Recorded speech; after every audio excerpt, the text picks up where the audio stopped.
definitely did pull out a lot on us. We were really looking forward to this game. We put a lot of work into this whole season to be here, and it was great to just finally win this game that we've all been looking forward to. And it didn't feel real at first, but with my team here with me, like, I couldn't have done it without anyone. We have been working so hard for this, and we finally accomplished it. So it was just a good time. Well, obviously last year we made it to NCAAs, and I did not get to play due to an ACL injury.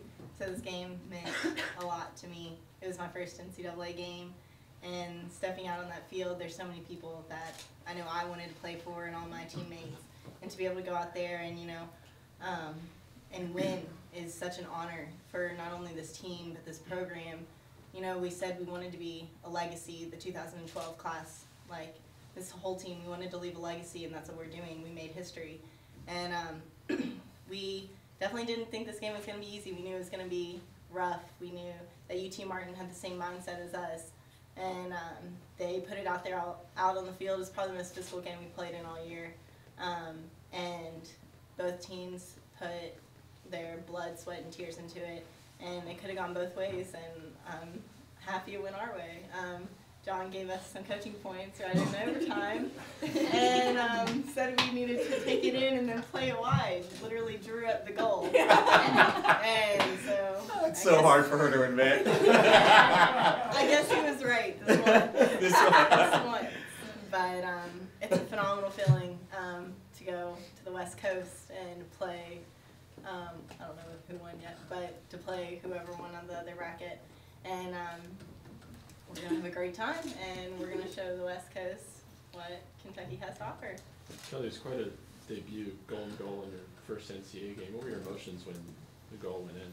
I actually didn't think it was real life. I was really, like, when I got the ball, I was like, what do I do, what do I do, what do I do? Every day in practice, we work on those, and, like, I was like, oh, I just got to hit it faster. So we've been working on them this morning, too, actually. And I had to do them a couple times because I wasn't getting it right. And what'd you say this morning in practice? I'm bad at these. And what'd I make you say before the game? I will score. I will score on a breakaway. I will score on a breakaway. I will score tonight. That's right. So, I mean, it was really exciting, and then everyone dogpiling, like, it was a great pass by Erin. Like, I was screaming. I was like, I hope she gets it to me. And then when I got it, I was like, uh-oh, what do I do? And then, so, just keep practicing at, like, practice, like, really helped me, and then it just didn't feel real, but it was a great feeling at the end. And Erin, like you said, this was your first NCAA game because of what happened last year, and you shared that with a lot of your teammates, a lot of freshmen on this team. What did you think about how that group of people playing in first NCAA game kind of responded to that situation? Responded to what? Sorry. Playing in your first NCAA game. Well, they all knew that, this meant a lot to me, but it meant just as much to them. Yeah, I had an ACL injury, but I mean, Kelly has too. She's came back from one, and multiple other people on our team have too. And I think we all just came together, and we really unified and played as one and played for each other, and that showed. So. Anything else for the student athletes? Aaron, the attacking team tonight, yourselves, were getting quite a lot of pressure from the defensive side physically as the game went on. Was it frustrating to have to deal with those kind of challenges?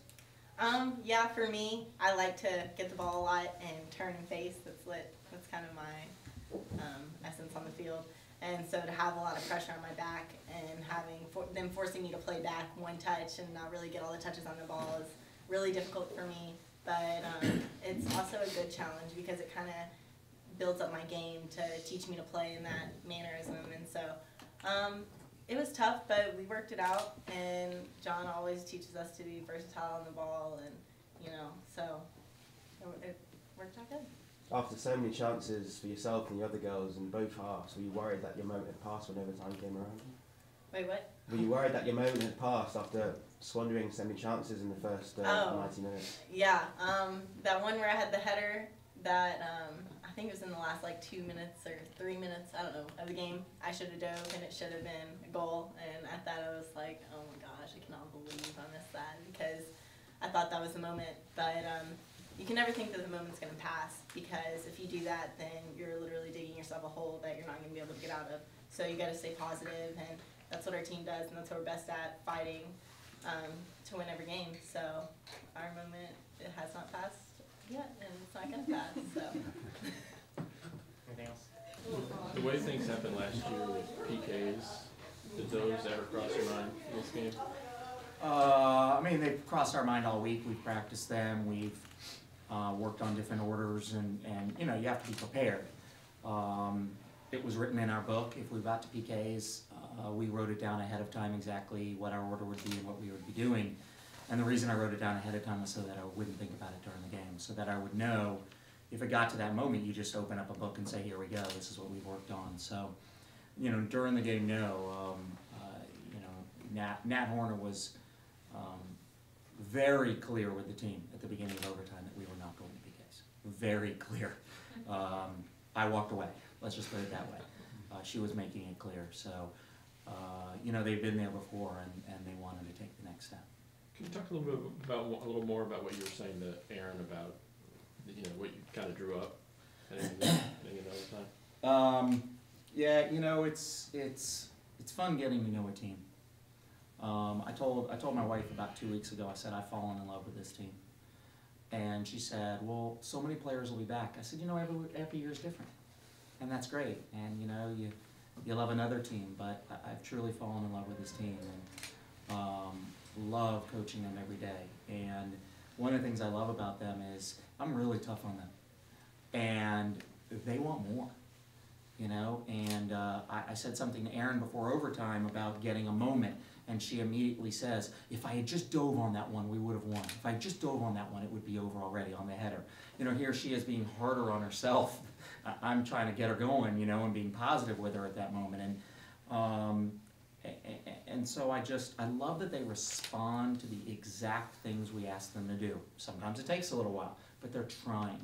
And so before overtime, I took out my pad and I drew Gilly going central like that, and that they were running 4 players at her. And I said to her, you're not going to score the goal. It's not going to happen. There is no way you're going to get through that many players, because even if you get through 4, there's going to be a 5th and a 6th. And what I drew was her running down the middle, and then I drew our players wide.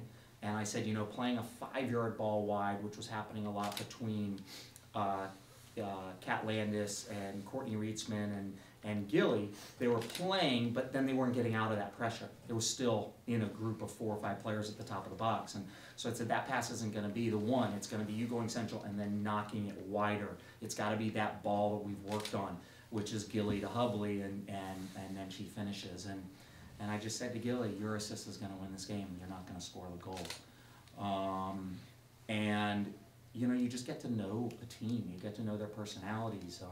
I was really unhappy this morning when Kelly said, I'm not good at these, when we were working on exactly that goal.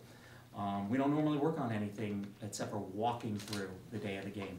But I pulled some balls out and made her do that repeatedly, made all our forwards do that, because from film we knew that was how we would score.